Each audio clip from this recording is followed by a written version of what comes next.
It's time for the Cooper Group's road trip, and it's an American revolution. If you're looking for a vehicle with great MPG, no one offers more than Chevy, and no one serves you better than Seaweaver Chevrolet on Commercial Drive in Yorkville. This week we travel on Route 12, 30 miles south of Utica to Earlville. This small village is located in both Madison and Shenango counties. On East Main Street is the former Grace Church, now home to the village's historical society, the Quincy Square Museum Association. We can see traveling round the Mohawk Valley. Let's see what we can see. Well, actually, the first settlement was around 1792, which was over on the road towards Poolville, along the east branch of the Shenango River, or more properly, the Sangerfield River. And then in 1795, it was the first actual settlement here in Earlville. Well, actually, it was called Madison Forks, or just the Forks, in 1824, when the Madison Forks Obituary Society was established, which was the name of the cemetery at the time. Then came the Shenango Canal in the 1830s, and the postmaster here apparently was a friend of a man named Jonas Earl, who was a canal commissioner. And so Earlville became Earlville. Earlville may be a small little village, but it is not short on innovators, because right here out of this village came at least two inventions.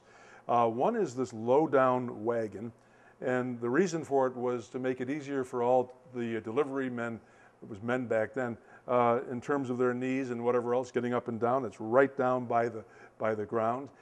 And this that was invented here is an egg scale, and it can be used to make sure that the egg you're getting is the size and weight that it's supposed to be. And I'm going to be looking through town to see if I can find a store somewhere to see if it really works. We don't have to go far. Just kitty corner from the museum, tucked into Main Street, is a grocery store, Earlville's Little M. Work out my way. Sometimes I don't know what to say. I'm always sincere, that's for sure. Life can be hard sometimes, but struggle is a state of mind. I walked across the street from the museum to find out about the eggs over here to see if they will qualify in terms of what they're being presented as. And I have here grade A jumbo eggs, right? And I am told by the experts that on the egg scale, it should come up at least to 24, or it's not really a jumbo egg. So here goes. Ah, that's good. I'll buy them.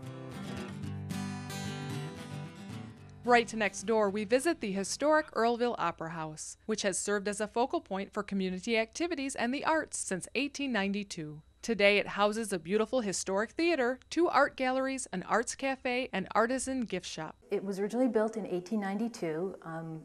It was the third theater that was built on this site. The first two actually burned down, one in 1890, one in the spring of 1892. This one was up by November of 1892, which I think really testifies to how much the community was supporting the arts even back then.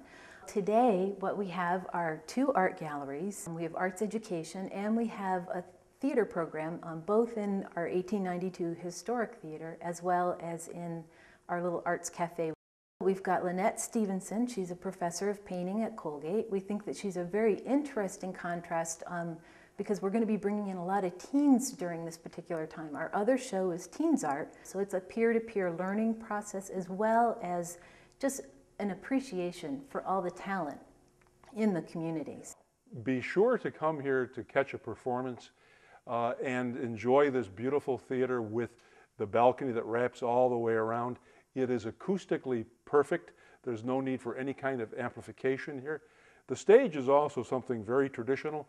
It's a raked stage. It means it's at an angle so that the audience can see the people in the back as well as the people in the front. Traditionally, the raking is 5 degrees, but because this building has been around for so long, since 1892, it's settled, and now the rake is a little bit greater than 5 degrees.